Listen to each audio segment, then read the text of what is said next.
Hello, everyone, and welcome to today's webinar, Beyond CRISPR Basics, Molecular Biology Innovations in Cell Engineering. I'm Christy Jewell of LabRoots, and I'll be your moderator for today's event. Today's educational web seminar is presented by LabRoots and brought to you by Thermo Fisher Scientific. To learn more about our sponsor, please visit thermofisher.com. I'd now like to introduce our speaker for today's webinar, Travis Hardcastle, Senior Product Manager, Engineered Cells, Synthago. For a complete biography on our speaker, please visit the Presenter tab. Today's presentation is interactive.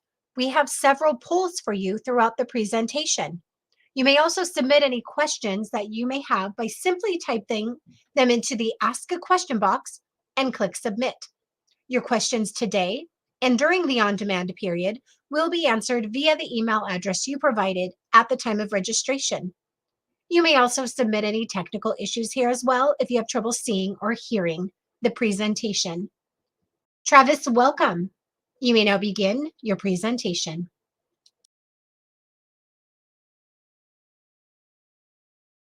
Well, hello, everyone. Thanks, first and foremost, for everyone allowing me to come in and speak today about a topic that is relatively important to me, and I think probably important to a lot of this audience, which is why you're here, which is talking about the use of CRISPR and the interaction and interweaving of molecular biology as it pertains to innovations in cell line engineering.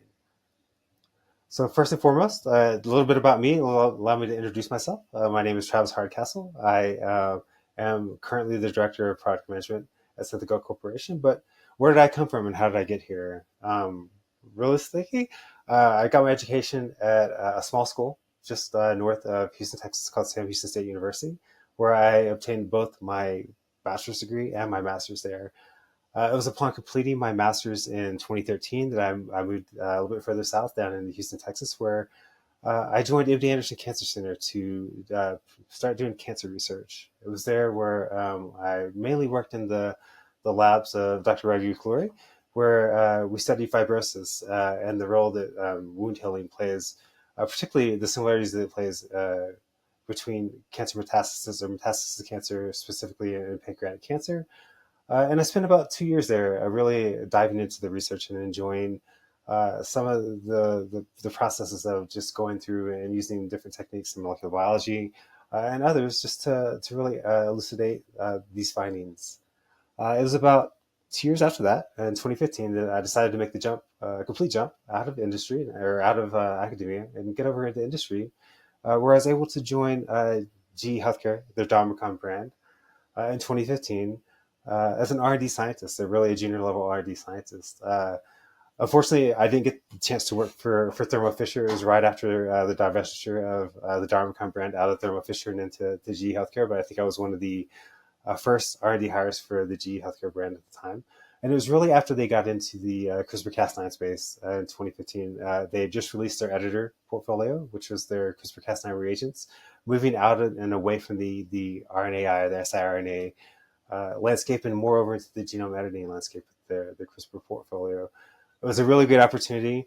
I got a chance to really dive in deeper with my understanding of different techniques, particularly as it pertains to molecular biology. I really started off as a junior level scientist, performing cell culture for many of the senior level scientists at the time, and really built my trust out with the team over the next several years. And towards the end of my stint in R&D, I really was able to lead and develop the Cas9 VPR CRISPR RNA product from an R&D perspective and launch it to market. And that really played a sort of a key pivotal role in their CRISPR activation portfolio. And it was really an opportunity that I really cherished and enjoyed being able to lead from the R&D perspective.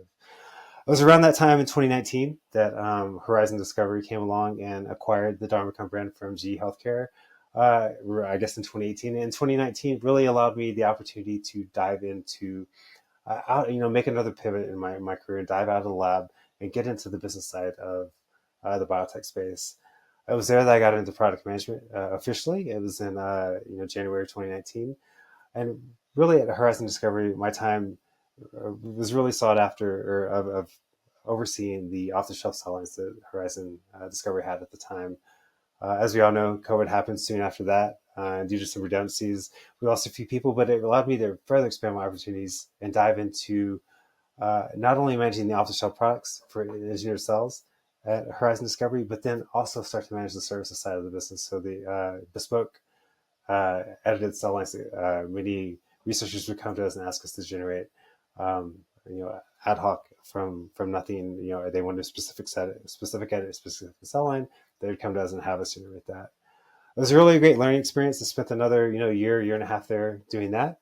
And it was in 2021, late 2021, that I decided to make the jump from Horizon Discovery to my current company, which is Synthos Corporation, and really came over to oversee their engineered cells portfolio, uh, the on-market products at the engineered cells portfolio for Synthos.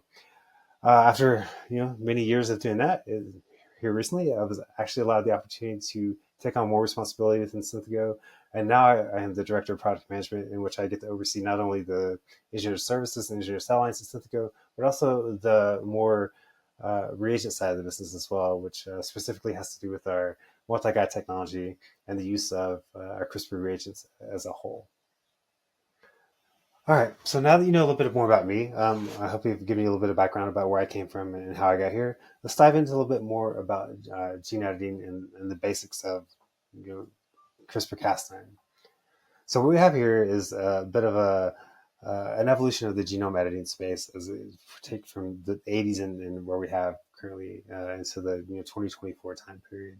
So the 1980s was a point in which genetic engineering timeline that turned many genetic experiments into real-world products and ideas. It really changed the landscape of what was to come in the 1990s, and that was the introduction of mouse engineering or mouse models. Today, or in 1981, the first transgenic mice. A transgenic animal is simply an animal that has had the gene from a foreign organism deliberately inserted into the genome. Today, generating a transgenic model in the scientific experiments is quite common, using many of the sort of modern gene editing techniques that we'll talk about here in a bit, and methods. But as for the history of genetically modified animals, the process first began with a research team of Dr. Wagner at Ohio State University in 1981. Wagner and his team transferred the gene of a rabbit into the genome of a mouse using a method that is pretty common to geneticists these days, which is DNA microinjection. Their experiments paved the way for the revolutionary transgenic animal experiments in the many, many years to follow. Then, in the late 90s and probably early 2000s, came a technology that I was very familiar with from my time at Dhamacon, which is RNAi. In the late 90s and early 2000s, came to discover this technology that really was pivotal for what Dhamacon got its name for. And RNAi was first discovered in the late 90s. And through the early 2000s, the leaps forward that were made in the clinical space using RNAi therapy were monumental and sort of pivotal from an RNAi therapy perspective. We're not going to dig into that too much, in the details of that too much more, because we're going to focus more on the gene editing aspect of it and not the gene knockdown technology. But RNAi played a huge role in that. So zinc finger nucleases. Around the same time that RNAi came around, came the technology of zinc finger nucleases, or ZFNs. ZFNs are possibly the first technique for highly targeted genome engineering. The discovery of zinc finger nucleases improved the effectiveness of gene targeting in several ways. Zinc fingers helped, quote unquote, recognize DNA, making it possible to design ZFNs for a variety of different genomic targets, varying throughout many different types of cells and organisms. Each ZFN binds specifically to a set of 3 base pairs that can be combined to recognize larger or longer DNA sequences. Researchers have fused the DNA cutting enzyme FOLK1 to the ZFN DNA binding domain to create, quote unquote, genetic scissors, for lack of a better word, which can cleave DNA at a specified location, creating a double-stranded break, or a DSB, in the DNA. If a repair template is co-transfected into the cell, then a fraction of the cells will undergo what's called homologous recombination, where the cell incorporates the template of interest into the specific sort of breakpoint where the double-stranded break is created. This new technique helped promote the idea of backwards genetics as opposed to forward genetics, With Ford, with Ford genetics, scientists will generate a random mutation looking for something significant, and then characterize the gene they believe is responsible for the mutation. However, with backwards genetics, thanks to gene isolating methods such as zinc finger nucleases, we're able to identify the exact gene causing mutation and attack it specifically. While ZFNs represented a revolutionary change in the way that they were able to manipulate the genome, their DNA binding domain is notoriously hard to design for efficient cutting at the site of specific interest. The design process, therefore, can take months and still yield unsatisfactory sort of off-target effects when looking at zinc finger nucleases. Then talons came along.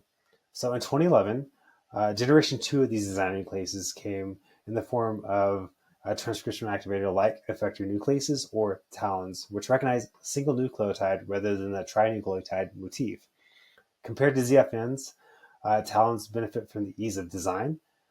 Effective talons can be designed and manufactured within a few days and can be multiplexed on the order of hundreds at a time. Talons appear to have fewer constraints on genome sites and can easily be targeted across the genome.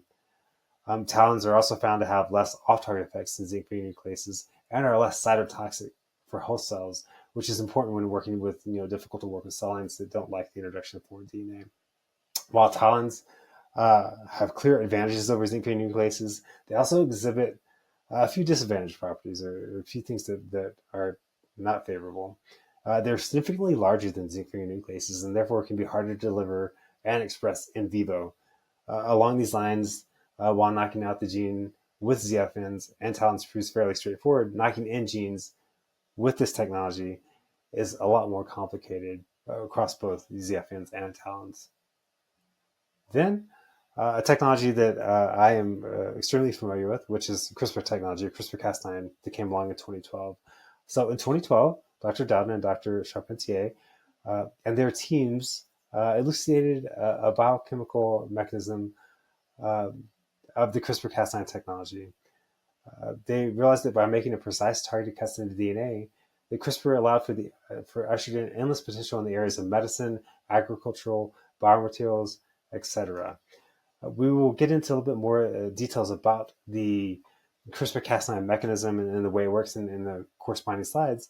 But what CRISPR technology is being used for varies, and it can be used for anything from developing cancer treatments to tackling obesity to creating hornless cows and many, many more, right? Many, many more things that the CRISPR-Cas9 technology is being used for these days. Whether it's diagnostics, cancer treatments, or something else, the discoveries that are coming out of the CRISPR-Cas9 space are just exponential at this point with the number of different things that are being discovered using CRISPR-Cas9 technology. Thank you, Travis. And this brings us to our first audience poll. Would you like to receive a quote at an early stage of your research for efficient construction of CRISPR plasmids with Gibson assembly cloning kits? Please select yes or no. Again, the question is, would you like to receive a quote at an early stage of your research for efficient construction of CRISPR plasmids with Gibson assembly cloning kits? Yes or no? Thank you. Travis, you may continue. So, how does CRISPR-Cas9 work? I think the best way that I've heard it put before was by Dr. Dowden when I heard her talk, and it equates to the search, find, and replace function of a word processor. First, it's important to understand the components that make up the CRISPR-Cas9 mechanism, as I alluded to earlier, and it really consists of two main components, right? That is the Cas9 nuclease, which is the enzyme that creates the double-stranded breaks, and the DNA in the DNA, and then the guide RNA that guides the CRISPR-Cas9 complex to the DNA, the specific site of interest. This guide RNA really can come in the form of one single strand of DNA, and there are some companies out there who will sell this guide RNA in the form of a two-component system that consists of the guide component as well as a tracer component in which you complex those together. But we won't get into the details of that in this talk. Upon getting into the cell, the CRISPR-Cas9 complex is guided to the gene-specific target by the guide RNA, where it binds to the DNA target and allows for the Cas9 to perform a double-stranded break. Upon creating that double-stranded break, that's where we then allow for this natural repair mechanism that I talked about earlier to be performed in the action of a non-homologous end joining, or NATJ. Because this process is not perfect, it oftentimes can end up with a insertion or deletion in the genome, which is commonly referred to as an indel. These indels often lead to disruption of the protein function and or expression. So how is that possible, right? Maybe going back to extreme basics in some of maybe our high school sort of biology classes, but that really comes back to the central dogma of biology, the central dogma of molecular biology as we learned it. So first we know that DNA gets transcribed into RNA, and then that RNA gets translated into protein. And those proteins are also then processed with post-translational modifications to get folded into the active forms. It's when they get folded in these active forms that you can use any sort of functional assay to measure how effective these proteins are. However, when CRISPR is introduced into the cell, the CRISPR-Cas9 complex and an indel is formed into the DNA. Oftentimes that leads to introduction of either an early stop codon, or it disrupts the sequence in such a way that after the DNA gets transcribed into RNA and that RNA gets translated into protein, it undergoes that post-translational modification.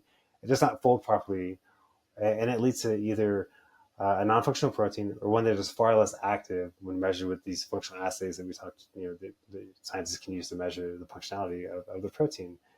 It is important to note, though, that when an indel happens in a multiple of 3, it may also lead to just a frame shift mutation, which can sometimes allow for a truncated but partially activated protein. In this case, is when customers are looking for clonal sort of clones whenever they're doing this genome editing, it's important to isolate a clone that has an indel that is not a multiple of 3 to ensure proper disruption of that protein, and you don't get some sort of partially activated protein or just truncated protein that's still fully functional. So what about other types of editing? We should also note that CRISPR can be used for creating specific SNVs or disease models, as well as larger inserts such as HAGs or fluorophores for examining protein localization. This process is similar to the process of proteins, how they get knocked out. For example, it consists of transfecting with the Cas9 enzyme and a guide RNA. However, there's a third component that is added to the transfection that allows for this precise repair or insertion of a specific sequence of the DNA. Depending on the size of the insert, you can either use a short single-stranded DNA template for this homologous sequence that has homologous sequence surrounding the precise knock-in, or if it's large enough, you would want to use a plasmid that, when transfected into the cell, creates a much larger repair template that also contains the homology arms or homology sequences near around the site of interest in which you're looking to insert the large sequence, such as GFP, RFP, or any other sort of tag that is quite large that you want to insert into the genome. So, how is gene editing changing the game as it becomes and as it relates to molecular biology? What we're here to somewhat talk about. I think this can really be seen by the use of CRISPR and molecular biology for better target ID and validation, and how this is really breaking Eroom's law. So to help understand Eroom's law, or to better understand Eroom's law, you must first understand what Moore's law states. So Moore's law states that the number of transistors on a microchip doubles about every 2 years with minimal cost increase, right? You don't have to spend very much, but the number of transistors on a microchip is quite simply just going to double over time by low efforts. This was really introduced in 1965 by Gordon E. Moore, who co-founded Intel, and he made this observation, and that's how it eventually became known as Moore's law. Another tenet of Moore's law says that with the growth of the microprocessor is actually exponential over time. So what is Eroom's law? This is the opposite of Moore's law. Eroom's law is the observation that drug discovery is becoming slower and more expensive over time, despite improvements in technology. And in order to highlight the contrast with the exponential advancements of other forms of technology, such as transistors over time, the name was given to this observation is just Moore's law spelled backwards, so Ebrams law. The term was coined by Dr. Scrannell and his colleagues in a 2012 paper in Nature Reviews Drug Discovery. This is depicted on the graph on the left, where the number of new drugs per billion spent on R&D has decreased almost exponentially over the last six decades, which is the exact opposite of what you see with Moore's law. However, we do know that better target disease linkage increases the likelihood of clinical success and reduces the overall cost of drug discovery. And this can be seen as depicted on the graph on the right with the number of targets in phase 1 and phase 2 and 2A that have gone through and then further downstream, validated their targets and downstream using some sort of molecular-based assay. So what this does go to show is that there's a huge potential when it comes to use of CRISPR and the need for the molecular biology techniques that are used in it. This is especially true when looking at how the cost of next generation sequencing is outpacing the decrease of computing costs as predicted by Moore's law. As you can see, reading DNA at this scale, driven by the entrance of next generation sequences on the market, promises an unlikely understanding of human disease that is never seen before. So what this means is that we need to have a better understanding. This allows us for a better understanding, and the potential of genomic medicine is huge by further doing target validation and verification. The future is proven true when examining the number of genome-wide associated studies and the exponential growth in the last 20 years. However, you do not see this increase as it relates to follow-up functional studies. However, as we saw earlier, we know that clinical trials have genetically linked studies associated with them have a 2x higher success rate. And this is where CRISPR and molecular biology can provide the greatest impact. Imagine if researchers were able to perform functional studies at the same rate and scale at which they're currently studying the genome with next generation sequencing. The possibilities are endless whenever you can link those two together.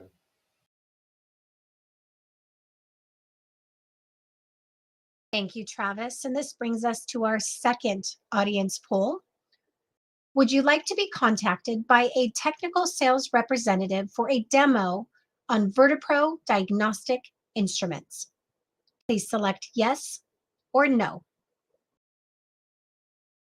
Again, the question is, would you like to be contacted by a technical sales representative for a demo on VertePro diagnostic instruments? Please select yes or no. Thank you.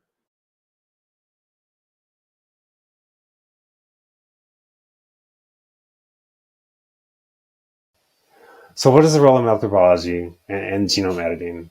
So when you think about molecular biology, and particularly as it's role in CRISPR, we think about many of the sort of common techniques that you see in molecular biology, such as molecular cloning, transfection, nucleic acid isolation, polymerase chain reaction or PCR, gel electrophoresis, cell culture, DNA sequencing. These are many of the common sort of molecular biology techniques that we use on a day-to-day basis, particularly in the CRISPR space whenever you look at editing the genome.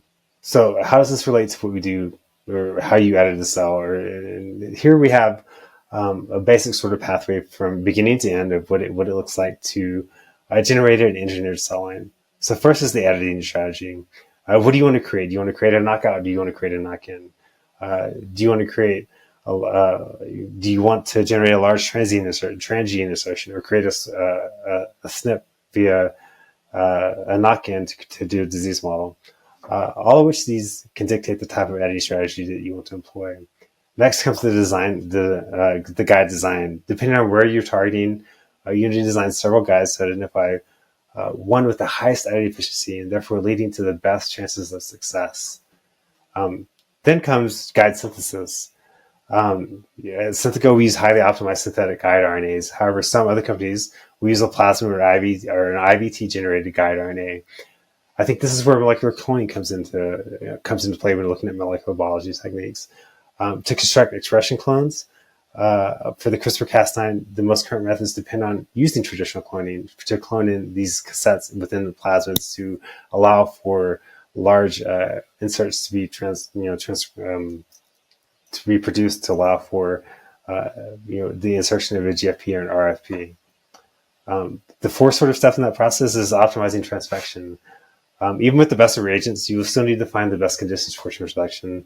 We've been able to have a 200-point optimization at this point in a protocol in-house, and we've worked with all over 700 cell lines here at Syntho, which really allows us to understand the best conditions. But a lot of that process comes with many runs of trial and error to develop this 200-point optimization, in which we use many molecular biology techniques to isolate DNA and figure out which ones have the best editing efficiencies through sequencing and through various other methods. And so this is heavily relied on molecular biology when it came to this. Transfection, that's the fifth sort of step in the process. Obviously, this is where the CRISPR-Cas9 complex gets introduced into the cell and where the genome editing takes place. There's several methods of being able to do this.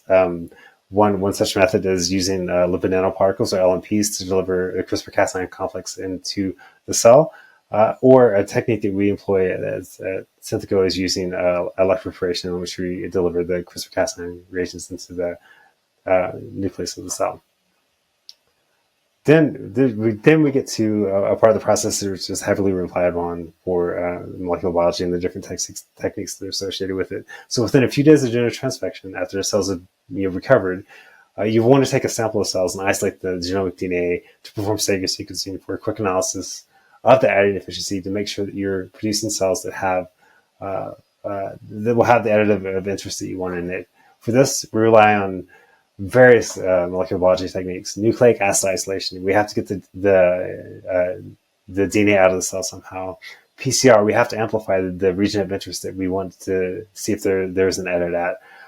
Depending on the size of the for doing a knock-in that we're wanting to perform, we'll use gel electrophoresis, in which we'll isolate bands and then digest those gels and send those out for sequencing as well to verify that the sequence of interest is there. And then obviously, as I alluded to, with all of these, DNA sequencing plays a huge role in everything you want to do, whether that's next generation sequencing or just simply Sanger sequencing to look at specific targets within the genome to make sure that the edit has occurred at the specific site that we wanted to have it take place at. The seventh sort of step in the process is clonal isolation. If your editing of the pool has reached a high enough sort of threshold in which you want to move forward with, you can single cell isolate the cells from your edited pool and allow them to proliferate over time and grow out over time. Once they get to a certain point in the process, that's when we enter the next step of the process, which is isolating those clonal cells. Same as you would do for the pool of edited cells, you would want to allow these cells to grow up to a certain point and then harvest a certain cell population of these cells to verify that the cells still contain the edit of interest that you're looking for. And as with pool, analyzing the pool, the same sort of processes are involved here. Nucleic acid isolation, polymerase chain reaction to amplify the region of interest, gel electrophoresis depending on the type of edit you're doing, and then DNA sequencing to verify that the edits are at their exact spot that you want them to happen at. And then after that, they're ready to use. They often go to our researchers' hands at that point. And then they go through the other more molecular biology techniques and then further downstream assays to look at different specific projects that they're working on. Cell culture is used at that point to grow the cells out to higher populations to get them to a point of being at a density that's applicable for these further downstream uses. So beyond just those molecular biology techniques, we did a study back in, I think it was 2020 at this point, called the sort of CRISPR benchmark, and looking at just, across the spectrum of from basic research to lead optimization to ADME tox, what types of assays were researchers performing in their lab. And as you can see, FACS-based and biochemical assays are by far the most popular, but there was no sort of winner take all. When looking at the plethora of types of assays that are being performed by researchers, yes, FACS does sort of, and biochemical assays are very popular, but there was no clear winner whenever you tried to tease down into these a little bit more to figure out what types of assays are more important than the other. Across the board in molecular biology and looking at the role that these cells play in future research, there was just no clear-cut winner.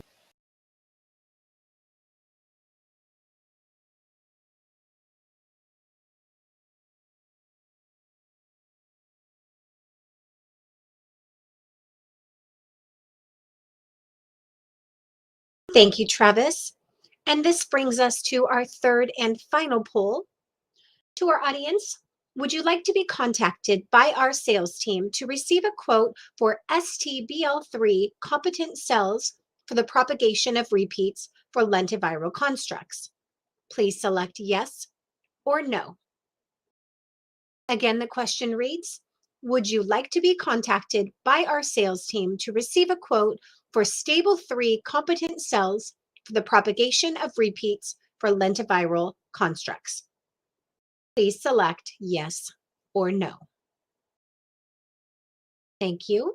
Now back over to you, Travis, to close us out.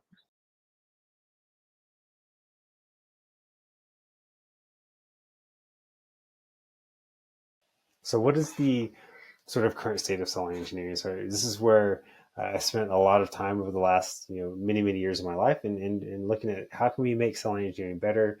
What is the reality of today?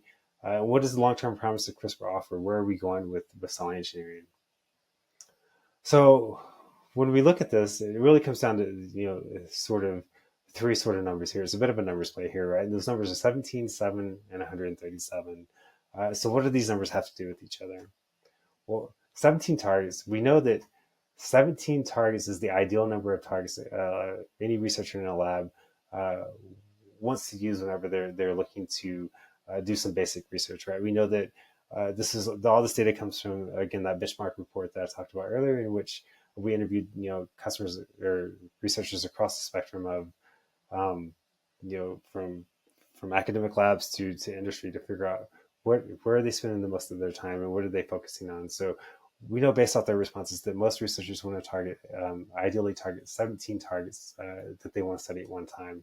However, based on the time they have, the difficulties with performing cell line editing, and just the ability to have time and resources, that they're only really able to study 7 targets. And so they're leaving 10 targets on the table and they're not able to study that they would love to be able to study, but they just don't have the time or resources to be able to handle that. What is the 137? It means that they would have to screen 137 clones if they're taking clones of clonal isolation to be able to find the one clone of interest that they would be able to move forward with in those 7 targets. And so when you start to extrapolate that out, it's a huge number of resources and time that is needed to be able to study the number of variants and the number of diseases that the researchers really want to study. In fact, when we looked at 50% of commercial researchers, they said they would love to have more time and more bandwidth to be able to expand their capacity. The needed expertise to perform the types of edits they wanted were not available, or they lacked the proper instrumentation to be able to perform the research at the scale in which they wanted to do. So what this means is disease biology requires the investigation of hundreds of millions of genes and many variants and many mutations. And we need a better, predictable, and scalable way to obtain these models than going through the process of having to screen 137 clones just to end up with one for one target to move forward with any further downstream research. And so when we think about cell line engineering or generating cell line models, this is oftentimes what we like to think about and what we like to think about here at Syntho, and where we came from, right? Where I spent much time in the lab myself. It's a very manual and a bespoke process in which you're doing a lot of the design work by hand, and you're doing a lot of the pipetting by hand, or you're performing a lot of the research and experiments in a low throughput manner with a lot of resources with minimal results. However, I think as we're shifting towards trying to create something different here at Syntho, it's really this automated cell line engineering factory. Here's a bit of a glimpse behind the curtain of our factory here in Redwood City, California, and a bit of what I like to sort of creatively call the cell nursery, right? That's one of the modules within our automated platform, but it's there where we're able to take single cell clones, put them in a 3D 4-well plate, and then allow the machines to do all the work of allowing them to grow imaging cell individual wells in the plate every 3 days, making sure that they're growing in a timely manner, and really being able to provide high throughput edited clones or cells in a really expedited sort of way within our factories at Syntho. So I'm not going to dive, obviously into the details of all this. We're not here to talk about this, but really what we've been able to develop at Synthos is really this what we call our Eclipse platform, which really integrates biology, machine learning, and automation all into one spot. Um, we've taken our expertise from automation and built out these sort of different modules within the platform that allow us to have less touch points and allow machines to do a lot of the work. We've taken a lot of the data points that we get from our internal data. I'll show a slide in a bit that talks about the number of edits we've done. We've done well over 500,000 edits at this point. We're able to take all that and throw that back into our backend sort of closed loop CRISPR is what we call it, to allow for machine learning to allow us to generate the best guides that target that give us the highest editing efficiency, the 200-point optimization that allows us to work with well over 700 cell lines at this point, and work with them effectively because we have this 200-point optimization. And really this end-to-end tracking system that we have, our LIMP system, allows us to track where cells are at throughout that whole process. And really what this allows us to do is deliver our customers from not only discovery, but to the clinic with our different types of edits and our different types of cell lines, from immortalized knockouts and knock-ins to clones and pools in those, to iPSC knockouts and knock-ins in the form of clones and pools. And one thing that's not on the slide because it will be out very shortly, which is our primary cell editing and primary T cells such as CD4, CD8, and pan-T, CD3, positive pan-T cells with high editing efficiencies of well over 80% at this point. And very, very, very efficient sort of cell lines that are still functional with some of the data that we're seeing downstream. So I did touch a bit about who Synthico is and our significance that the molecular biology plays in the role of cell line engineering at Synthico. But just to give a little bit more detail about us as a company, we're based in Redwood City. As I said, we're the last calculation I had this slide. I had to update this because it said 250,000 when I went back and looked at the data. We just updated well over 506,000 edits internally at this point, with an average editing efficiency in our pools of greater than 80%. We've been cited in well over 1,500 publications and delivering ranges all across the world, the 45 countries at this point. So we're really making an impact on research that's happening around the world with collaborators and many of the top sort of collaborators that you would think of when it comes to doing some of this cutting edge research. This is In Vitro, CRISPR Therapeutics, Genentech, just to name a few, and many, many more that the list goes on and on at this point. So a little bit more about our timeline. It was Synthico's company was developed in was founded in 2012. It was in 2016 that we first mass produced the 100 nucleotide synthetic single-guide RNAs at scale, really creating these reagents at scale. It was in 2018, as I said, that we developed our multi-guide technology, and we're not going to go into the details of that here, but basically it's just taking 3 guides that are targeting an early exon in a gene. They're optimized to work extremely well together to create the most functional knockout. And we were able to develop this in 2018 to really optimize CRISPR at scale. It was around the same time in 2018 and 2019, a product that I'm very familiar with, which is our cell models at scale, is where we introduced our Eclipse platform and the images that you saw earlier of the factory there in Redwood City, where we were able to generate these cell models at scale within our platform. And then 2020 and really the future and beyond, what Synthico is trying to get into is really creating GMP reagents at scale, and really driving forward, with the release of our Factory 2 earlier this year, our large-scale factory that is able to generate, large quantities and large-scale GMP-grade single-guide RNA that is specifically geared towards clinical trials. And again, we won't sit on this slide so long, but it really just goes to show just our, Synthico's ability to perform, no matter where you're at in that process of discovery to clinic, we have a product or a service that really suits the needs of any of the researchers on the market these days. And we really we look to provide, be a tool in the toolbox for our researchers to be able to fuel their research forward, whether it's from discovery to the clinic. So where does molecular biology fit within us? I think we highlighted on this earlier, but I'll just summarize that again, right? I mean, from beginning to end, whether it's from designing the reagents to guide synthesis, really where it sets home, a lot the use of molecular biology is within our QC methods, right? We have to generate guides. After we generate those guides and create the cells, we have to be able to quantify or quality, make sure that the QC of our cells is maintained. And so that's whenever we feed a lot into the sequencing, the PCR, the gel electrophoresis, and many of the other sort of important things for maintaining and making sure that we're generating cells that are of the highest quality, and that at the end of it, whether it's a pool or a clone, we're able to provide researchers specifically with their specific needs using these QC methods, these single sequencing, these next generation sequencing methods to make sure and validate and verify that we are providing exactly what we say that we are going to provide to our researchers. So, what is the future of CRISPR in this potential in sort of genome editing? I think it's like I said earlier. We've seen the cost of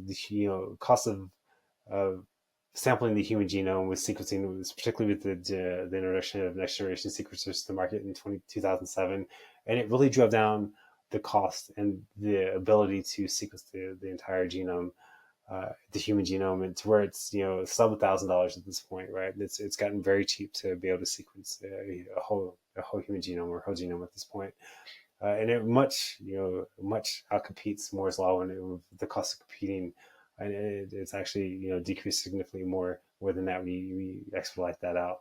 I think the same can be seen with creating CRISPR at scale, being able to generate cell models at scale to model diseases based off the data that we're getting from next generation sequencing, from these genome-wide association studies, in which we want to understand more so of why, yes, we know this particular mutation is causing this disease, but why and how can we better target that, and how can we get better medicines to clinic. And this can really be seen by the use of CRISPR to understand this, to generate these models in different cell types and different cell lines, to get the data that is needed. And the only way you get that data is by using molecular biology techniques that are associated with these different types of studies, functional readouts, to elucidate this information.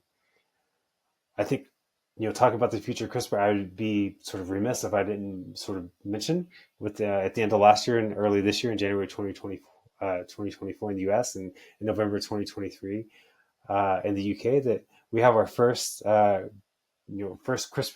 Cas9 gene editing therapy that's been approved by both the UK and the US. And this is really aimed to cure sickle cell disease, and specifically TDT, or transfusion-dependent beta thalassemia, in both the US and the UK. I think this is just that first sort of step to a future that is unimaginable, with the number of therapies and the number of different types of medicines that we can see the use of CRISPR Cas9 therapies based off the research that's being done and the technology that's being developed because of the use of CRISPR Cas9 technology. So I think with that, I'm going to take a pause and say thank you for joining me today and listening to me talk about molecular biology, CRISPR, and all things related to it, and pause and take any questions that you may have for me at this point.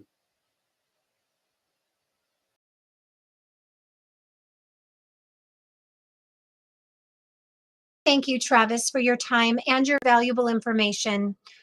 We do want to also thank our sponsor, Thermo Fisher Scientific and LabRoots, for helping bring this educational webcast to all of you. Before we go, I do want to thank the audience also for joining us today. And as I mentioned, questions submitted today and those that are submitted during the on-demand period, they will be addressed by our speaker via the email address that you provided at the time of registration. Today's webcast can be viewed on demand, and LabRoots will alert you via email when it's available for replay. We encourage you to share that email with your friends and colleagues who may have missed today's event. Thank you for joining us. Take care, everyone, and have a great day.